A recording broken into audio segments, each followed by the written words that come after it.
Hello everyone.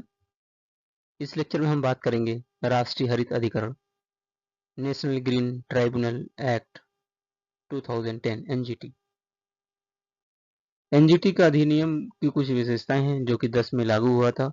इसका उद्देश्य था कि कोई भी पर्यावरण से संबंधित मामला 6 महीने के भीतर उसका निस्तारण करें, क्योंकि हाई कोर्ट और सुप्रीम कोर्ट में जो भी मामले जाते थे वो 10-10, 20-20 साल ये चलते रहते थे, लेकिन एनजीटी में 6 महीने से ज़्यादा नहीं जाना चाहिए।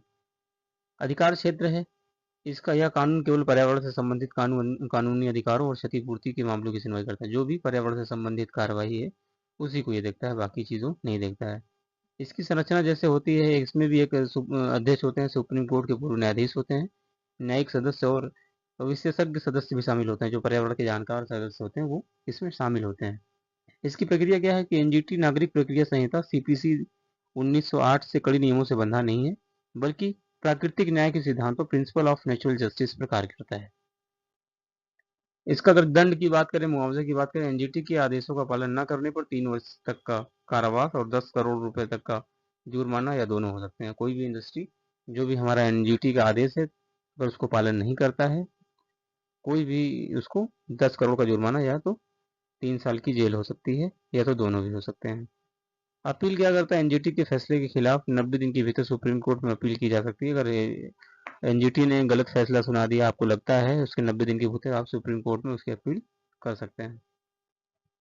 नेशनल ग्रीन ट्राइब्यूनल अधिनियम 2010 के तहत स्थापित भारत में पर्यावरण सुरक्षा के लिए एक विशेष संस्था है। हालिया में अगर करंट की बात करें, हालिया में 2025-26 की खबरों के अनुसार सुप्रीम कोर्ट ने एनजीटी को नगर निगम कानून के उल्लंघन के में अतिक्रमण हटाने की शक्ति को सीमित किया है। साथ ही एनजीटी ने उत्तर प्रदेश, हरियाणा और बिहार में प्रदूषण फैलाने वाले 1700 से अधिक उद्योगों के खिलाफ सख्त कार्रवाई के निर्देश दिए हैं, जो कि 25 नवंबर की न्यूज़ है।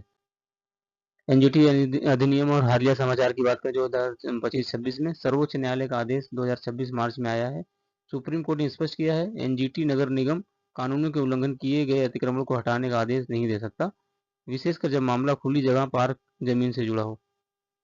एक बात यह, प्रदूषण नियंत्रण बोर्ड जैसे के निर्देश में नवंबर 2025 में एनजीटी ने सीपीसीबी को यूपी, हरियाणा और बिहार में 1700 उद्योगों के खिलाफ सख्त कार्रवाई करने का निर्देश दिया है जो प्रमुख नदियों को प्रदूषित कर रहे हैं, और साथ में ही ओसीएमएस ऑनलाइन निरंतर उत्सर्जन निगरानी प्रणाली की अनिवार्य कर दी गई है।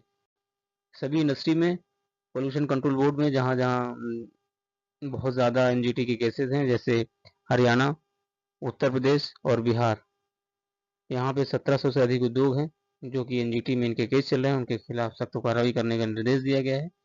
और उनको जो भी इंडस्ट्री हैं रेड कैटेगरी में आती हैं उनको एटलीस्ट ओसीएमएस की फुल फॉर्म है online continuous emission monitoring system.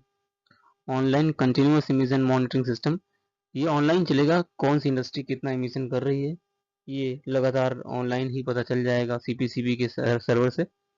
तो ये बहुत अच्छी चीज़ करी है सीपीसीबी ने, जिसकी निगरानी रखेगा सीपीसीबी उसके सर्वर से कनेक्ट होगा। जो कनेक्ट नहीं कराते हैं उनसे जवाब मांगा जाएगा। तो जुर्माना की पद्धति है, जुर्माना पर रोक। अगस्त 2025 में सुप्रीम कोर्ट ने एनजीटी द्वारा मुरादाबाद में एक फर्म पर 50 करोड़ रुपए का जुर्माना लगाने के तरीके को गलत बताया और इसे कानूनी सिद्धांतों के विरुद्ध माना।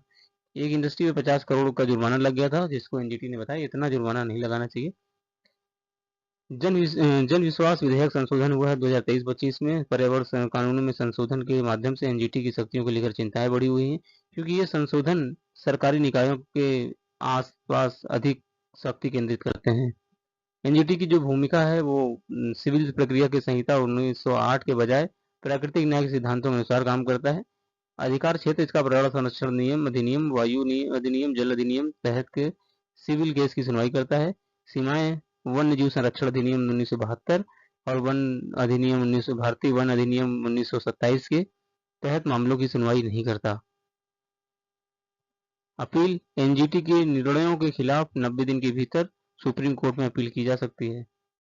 राष्ट्रीय हरित अधिकरण अधिनियम 2010 भारत की संसद द्वारा 18 अक्टूबर 2010 को स्थापित एक वैधानिक निकाय है। 2010 में एनजीटी की स्थापना हुई।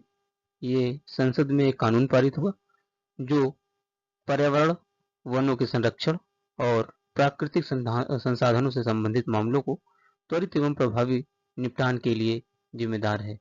इन्वायरमेंटल प्रॉब्लम है, जो इन्वायरमेंटल सोल्यूशन है, उनसे रिलेटेड जो भी हमारी कानूनी कार्रवाई है, नेशनल ग्रीन ट्राइब्यूनल एनजीटी करेगा।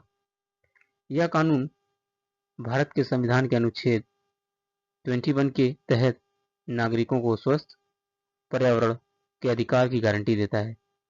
जनता के लिए ये बहुत अच्छा कानून है, जो कि अगर सबकी जिम्मेदारी है क्लीन इन्वायरमेंट में रहने की, तो यह बहुत महत्वपूर्ण कानून आया था 2010 में, जो कि नागरिकों के हित के लिए बनाया गया था। न्यायमूर्ति प्रकाश श्रीवास्तव को 21 अगस्त 2023 को राष्ट्रीय हरित न्यायाधिकरण एनजीटी के अध्यक्ष के रूप में नियुक्त किया गया था। आपको ये क्वेश्चन बहुत इंपॉर्टेंट है। न्यायमूर्ति प्रकाश श्रीवास्तव एनजीटी के अध्यक्ष हैं।